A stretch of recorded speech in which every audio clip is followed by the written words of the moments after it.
तो हम जब देखेंगे जस्टिफाई करेंगे तभी हमें मालूम पड़ पाएगा ट्रू और फॉल्स। सबसे पहले है tan, value of tan a is always less than 1।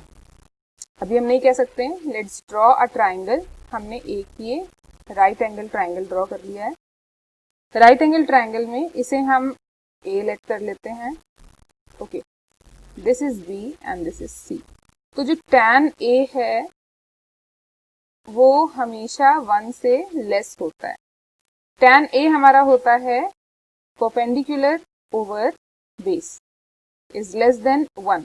इसका मतलब परपेंडिकुलर हमेशा बेस से छोटा होगा। अच्छा, हम एक कोई रैंडम जो हमें लर्न हो, जैसे अगर हम हाइपो 5 लेते हैं तो इसको 3 लेते हैं तो हमारा बेस आ जाएगा 4, पाइथागोरस थ्योरम अप्लाई कर। तो यहाँ पर अगर हम रिलेट करें तो हमारा परपेंडिकुलर है 3 और बेस है हमारा 4। वैल्यूज अगर हम पुट करें तो हो जाएगा 3 is less than 4। Yes, justify कर रहा है। बट अगर जैसे हमने यहाँ पर 3 लिया था, ये 3 ना लेकर अगर हम इसे 4 ले लेते तो ये आ जाता 3, तो ये हो जाता 4। अगर वैल्यू पुट करेंगे तो परपेंडिकुलर 4 है, 4 इज लेस देन 3, तो यहाँ पे रॉन्ग हो जाता। दैट मीन्स कि ये लेस देन 1 हो सकता है। तो ये जो सेकंड वाली कंडीशन, जब हमने इसे 4 लिया और इसे 3 किया तो गड़बड़ हो गई।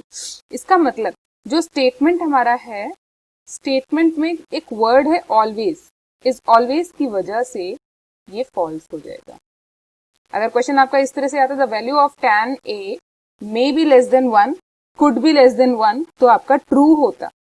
But the value of tan a is always less than 1, ये रॉन्ग हो जाएगा। तो ये आपका फॉल्स हो गया। Second statement of true false, sec a is 12/5। तो यहां से हमें हमेशा हमने देखा है जो ये sec a होता है वो एक ट्राइंगल की साइड्स की वैल्यू देता है, या कोई भी रेशियो हमारा जब इस तरह से लिखा होता है, sec a हमारा होता है हाइपोटेनस ओवर बेस। अगर हम एक राइट एंगल ट्राइंगल ड्रॉ करें तो इस हिसाब से हमारा हाइपोटेनस 12x है और बेस 5x है। तो हाइपोटेनस बड़ा है, करेक्ट है, क्योंकि ये जो वैल्यू आएगी 12 स्क्वायर माइनस 5 स्क्वायर, मतलब 12 से तो कम ही आएगी। तो हाइपोटेनस हमेशा बड़ा होता है, हाइपोटेनस इज ऑलवेज ग्रेटर, तो ये हमारा ट्रू हो जाएगा। लेकिन अगर ये गिवन होता sec a is equal to 5/12, तो ये फॉल्स हो जाता, क्योंकि हमारा हाइपोटेनस ओवर बेस से अगर हम कंपेयर करें तो 5 आ रहा है और बेस हमारा बड़ा आ रहा है, तो ये स्टेटमेंट फॉल्स हो जाता है। नेक्स्ट स्टेटमेंट देखते हैं। cos a is the abbreviation used for cosecant of angle a।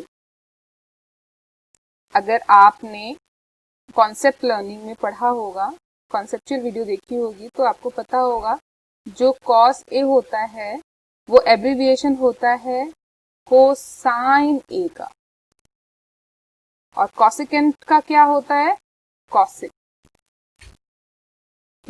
तो ये तो बिल्कुल ही रॉन्ग है, तो ये हो जाएगा false. Okay, next statement is cot a is the product of cot and a। Here cot is not a word, but cot जो है वो हमारा कोटेंजेंट